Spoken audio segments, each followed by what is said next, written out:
नमस्कार दोस्तों, मैं हर्षवर्धन और आज हम शुरू करने जा रहे हैं chapter 10 of Indian penal code, जिसके अंदर हम बात करेंगे contempt of lawful authority of public servant. और जो सेक्शंस हम कवर करने जा रहे हैं वो शुरू होते हैं 172 से और जाते हैं 190 तक। Section 172 to section 190। सबसे पहला जो इसका सेक्शन है वो ये बात करता है कि अगर किसी व्यक्ति को कोई समन भेजा गया है, समन मतलब कि किसी स्थान पर एक पर्टिकुलर दिन पर एक पर्टिकुलर समय पर पहुंचने का ऑर्डर दिया गया है, तो अगर वो उस समन को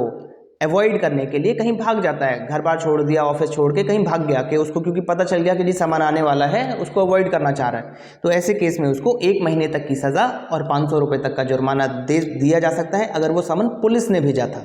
अगर वो समन कोर्ट ने भेजा था तो 6 महीने तक की सज़ा होगी और जो जुर्माना है वो भी 1000 रुपये तक का किया जा सकता है। अब दूसरा केस है सेक्शन 173। उसमें ये कहा गया है कि अगर वो समन को सर्विस करने में प्रिवेंट करता है या फिर उसको उसके पब्लिकेशन में प्रिवेंट करने की कोशिश करता है, तो ऐसे केस में भी उसको सेम सज़ा होगी। जैसे कि समन अगर प्रिंट किया जा रहा है, उसमें वो कोई बाधा डाल रहा है, या फिर समन उसके पास आ गया और उसको उसने साइन करने से मना कर दिया या फाड़ के फेंक दिया, तो ये भी अपने आप में एक अपराध है और इसकी सेम ही सज़ा होगी। पुलिस के केस में 1 महीना और कोर्ट के समन में 6 महीना। सेक्शन 174 में ये बात की गई है कि अगर उसने समन को साइन तो कर दिया लेकिन प्रेजेंट नहीं हुआ, जब जो समन में उसको ऑर्डर दिया गया था उसकी उसने अवमानना कर दी साइन करने के बावजूद, तो वो भी एक अपराध है और उसमें भी सेम ही सज़ा मिलेगी जो कि पहले 2 ऑफेंसेस में मिली। ठीक है जी। 174A ये बात करता है कि अगर अंडर सेक्शन 82 CRPC अगर वो अपीयर नहीं होता है कोर्ट के अंदर तो उसको सज़ा मिलेगी। इसमें 2 केसेस हैं। सबसे पहले तो सेक्शन 82 CRPC क्या कहता है उसको समझ लीजिए। 82 ये कहता है कि अगर कोर्ट ने किसी को समन भेजा है और कोर्ट को ये लगता है किसी कारण से कि वो जो इंसान है वो अपीयर नहीं होगा, काफ़ी चांसेस हैं कि वो वहाँ से भाग जाएगा क्योंकि वो पहले से ही छुप रहा है कहीं पर, वो मिल नहीं रहा है पुलिस को, तो ऐसे केस में वो कोर्ट जो है वो एक प्रोक्लेमेशन जारी कर सकता है और कह सकता है कि इस प्रोक्लेमेशन की डेट से लेकर अगले 30 दिन के अंदर अगर ये व्यक्ति कोर्ट में हाजिर नहीं होता है तो इसको 3 साल तक की सज़ा और साथ में फाइन भी देना पड़ सकता है। और अगर वो ऑफेंस जिसके लिए समन दिया गया है, अगर वो कोई सीरियस ऑफेंस है, मान लो कोई मर्डर किया है उस व्यक्ति ने, तो उस चीज़ के लिए समन दिया गया था, तो उस केस में उसको सज़ा जो होगी वो 7 साल तक की होगी और साथ में फाइन भी देना पड़ सकता है। ठीक है जी। सेक्शन 175 की बात हम करते हैं। सेक्शन 175 में कहा गया है कि अगर वो व्यक्ति उसके पास समन पहुंच गया, उसने वो समन साइन भी कर दिया और वो प्रेजेंट भी हो गया, लेकिन उसको साथ में एक डॉक्यूमेंट भी लेके आना था जो कि अथॉरिटीज़ ने उसको कहा था, पुलिस ने कहा था या कोर्ट ने कहा था, वो डॉक्यूमेंट वो साथ में नहीं लेके आया, तो ये भी अपने आप में अपराध है। और अगर पुलिस का समन है तो उसमें उसको 1 महीने की सज़ा होगी और कोर्ट का समन है तो 6 महीने तक की सज़ा दी जा सकती है। सेक्शन 176 ये बात करता है कि अगर किसी व्यक्ति की ये लीगल ड्यूटी बनती है कि वो किसी पब्लिक सर्वेंट को कोई पर्टिकुलर इन्फॉर्मेशन प्रोवाइड करे और वो नहीं करता है तो ये अपने आप में एक अपराध है। फॉर एग्जाम्पल, अगर किसी डॉक्टर के पास एक क्रिमिनल आता है इलाज करवाने के लिए अपनी चोट का, और डॉक्टर को ये क्लियर पता है कि ये चोट लगी है ये किसी न किसी क्रिमिनल एक्ट की वजह से ही लगी है ना, हो सकता है उसको गोली लगी है या किसी ने चाकू मारा है या जो भी है, तो वो उस इन्फॉर्मेशन को पुलिस को नहीं बताता है तो ये भी अपने आप में अपराध है और उसकी सज़ा उसको मिल सकती है 1 महीना और साथ में 500 रुपये जुर्माना भी हो सकता है।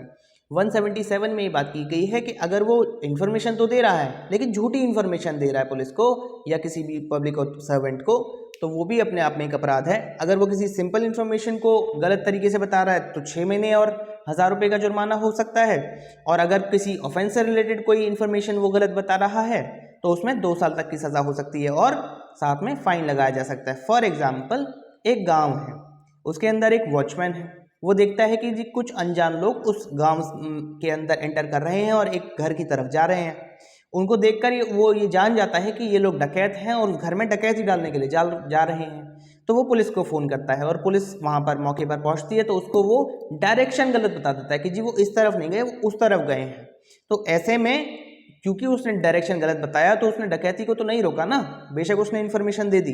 तो इस केस में वो अपराधी माना जाएगा और उसको सज़ा मिलेगी। दूसरा केस लेते हैं। मान लो आप एक लैंडलॉर्ड हो, आपकी एक ज़मीन है, वहाँ पे एक मर्डर हो जाता है। अब वो मर्डर हुआ है ये आपको पता है, आप पुलिस को इन्फॉर्म करते हो कि जी यहाँ पे एक व्यक्ति की मौत हो गई है। पुलिस मौके पर पहुँचती है और आप उसको, पुलिस आपसे पूछती है कि ये कैसे हुई, तो आप उसको बताते हो कि जी सांप के काटने से हुई है। तो आपने इन्फॉर्मेशन तो दी लेकिन गलत दे दी, क्योंकि जो मर्डरर है उसको तो सज़ा आपकी दिलवाने की कोई इंटेंशन दिख ही नहीं रही है ना। तो यहाँ पर भी ये अपराध माना जाएगा और आपको सज़ा दी जाएगी। सेक्शन 178 के अंदर बात की गई है कि अगर आप ओथ लेने से या एफर्मेशन लेने से मना कर देते हो तो भी वो एक अपराध है, अगर वो आपकी अगर आप लीगली बाउंड हो उसको लेने के लिए। फॉर एग्जांपल जैसे आप कोर्ट में जाते हो तो कहते हैं ना कि गीता पे हाथ रख के कसम खाइए कि जो कहूँगा, सच के सिवा कुछ नहीं कहूँगा। तो अगर उस ओथ को लेने से, आप उस शपथ को लेने से आप मना कर देते हो तो 6 महीने तक की सज़ा प्लस फाइन आपको देना पड़ सकता है। 179 में कहा गया है कि आपने ओथ तो ले ली लेकिन उत्तर नहीं दे रहे, आपसे जो भी सवाल पूछे जा रहे हैं उसके जवाब में आप चुप हो, बिल्कुल कोई भी उत्तर नहीं दे रहे हो, तो ऐसे में भी आपको 6 महीने की सज़ा और फाइन देना पड़ सकता है। सेक्शन 180 की बात करें तो हो सकता है कि आपने जो ओथ भी ले ली, आपने जवाब भी दे दिए, लेकिन जो भी जवाब दिए हैं आपका स्टेटमेंट्स रिकॉर्ड किया गया है, हो सकता है पुलिस इन्वेस्टिगेशन में आपने वो जवाब दिए और वो आपके स्टेटमेंट रिकॉर्ड हुए तो उसके ऊपर आपका साइन चाहिए। अब साइन देने से आप मना कर रहे हो तो भी आपको सज़ा होगी। वो जो सज़ा होगी वो 3 महीने तक की हो सकती है और साथ में 500 रुपये तक का जुर्माना हो सकता है। ठीक है जी। 181 में बात की गई है फॉल्स स्टेटमेंट ऑन ओथ, यानी कि शपथ लेने के बाद अगर आपने कोई गलत स्टेटमेंट दे दिया तो उसमें आपको 3 साल तक की सज़ा और साथ में फाइन देना पड़ सकता है। 182 में बात की गई है false information with intent to cause public servant to use his power to injury other, यानी कि अगर आप कोई भी गलत इन्फॉर्मेशन किसी पब्लिक सर्वेंट को दे रहे हो इस इंटेंशन के साथ कि वो उस पब्लिक सर्वेंट, वो जो पब्लिक सर्वेंट है वो अपनी पावर का गलत इस्तेमाल करेगा, यानी कि इस्तेमाल तो सही करेगा लेकिन गलत काम करने के लिए करेगा, यानी कि किसी दूसरे व्यक्ति को नुकसान करने के लिए करेगा, इस इंटेंशन के साथ आप उसको कोई गलत इन्फॉर्मेशन दे रहे हो तो ये भी अपने आप में अपराध है। फॉर एग्जांपल आप किसी के खिलाफ झूठी एफआईआर लिखवा रहे हो, झूठी कंप्लेंट करवा रहे हो तो वो इस अपराध में आता है। या फिर आप किसी केस में एज ए विटनेस बुलाए गए हो और वहाँ पे आप किसी के खिलाफ कोई झूठा बयान दे रहे हो ताकि उसको सज़ा हो जाए जो जुर्म उसने किया भी नहीं है दूसरे व्यक्ति ने, तो ऐसे केस में आपको 6 महीने की सज़ा प्लस फाइन हो सकता है। 183 में बात की गई है resistance to the taking of property by lawful authority of public servant, यानी कि अगर कोर्ट ने किसी पब्लिक सर्वेंट को ऑर्डर दिया है कि भैया इस पर्टिकुलर व्यक्ति की जो प्रॉपर्टी है उसको जब्त कर लिया जाए और उसमें आप रेजिस्ट कर रहे हो, उसको रोकने की कोशिश कर रहे हो, तो 6 महीने और साथ में फाइन आपको देना पड़ सकता है, 6 महीने की सजा हो सकती है। ठीक है जी। सेक्शन 184 में बात करते हैं ऑब्स्ट्रक्टिंग सेल ऑफ प्रॉपर्टी, यानी कि आपने जब्त तो होने दिया लेकिन उसके बाद जब उसकी बिक्री की बारी आ रही है तो उसमें आप ऑब्स्ट्रक्शन डाल रहे हो, कोई बाधा डाल रहे हो, तो 1 महीने की सजा और साथ में 100 रुपए तक का फाइन हो सकता है। सेक्शन 185 में बात की गई है इलीगल परचेज और bidding for property offered for sale, अगर आपको कानूनी रूप से मना किया गया है किसी प्रॉपर्टी को खरीदने या उसके लिए बोली लगाने के लिए और आप वो करते हो तो 1 महीने तक की सजा और 200 रुपए तक का जुर्माना आपको देना पड़ सकता है। ठीक है जी। सेक्शन 186 में कहा गया obstructing public servant and discharge of public functions.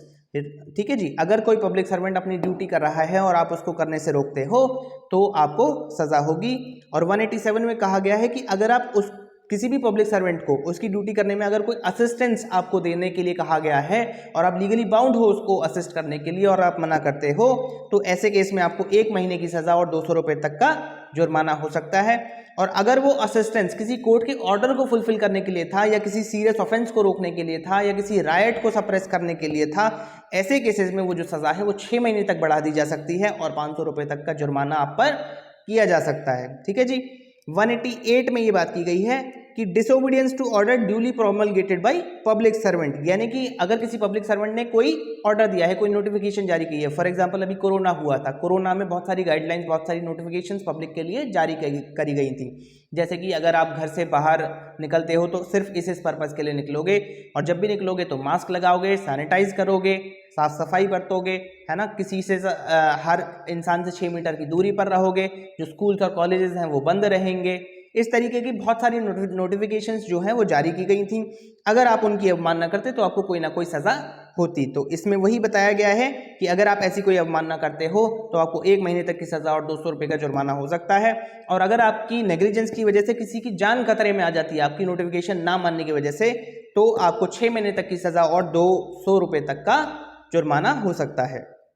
Section 189 में कहा गया है threat of injury to public servant, यानी कि आपने किसी पब्लिक सर्वेंट को धमकी दी। अब पिक्चरों में देखते होगे ना कि पुलिस ऑफिसर को कोई गुंडा जो है कई बार धमकी दे रहा होता है कि मेरे आदमियों को छोड़ दो वरना अच्छा नहीं होगा, देख लूंगा फिर तुमको। तो इस तरीके की जब आप धमकी देते हो किसी भी पब्लिक सर्वेंट को उसकी ड्यूटी करने से रोकने के लिए या उससे कुछ ऐसा काम करवाने के लिए जिसको वो करने के लिए लीगली बाउंड नहीं है, तो ऐसे में आपको 2 साल तक की सजा और साथ में फाइन हो सकता है। और इस चैप्टर का जो लास्ट सेक्शन है, सेक्शन 190, उसमें ये बात की गई है कि अगर आप धमकी पब्लिक सर्वेंट को नहीं दे रहे हो लेकिन किसी शिकायतकर्ता को दे रहे हो, कंप्लेनेंट को दे रहे हो, ताकि वो शिकायत ना करे और पुलिस से कोई भी किसी भी तरीके का प्रोटेक्शन ना मांगे, अगर इस उद्देश्य से आप किसी भी शिकायतकर्ता को, किसी भी कंप्लेनेंट को धमकी दे रहे हो तो आपको 1 साल तक की सजा हो सकती है और साथ में फाइन भी देना पड़ सकता है। इसी के साथ हमारा जो चैप्टर 10 है वो खत्म होता है। बहुत बहुत धन्यवाद।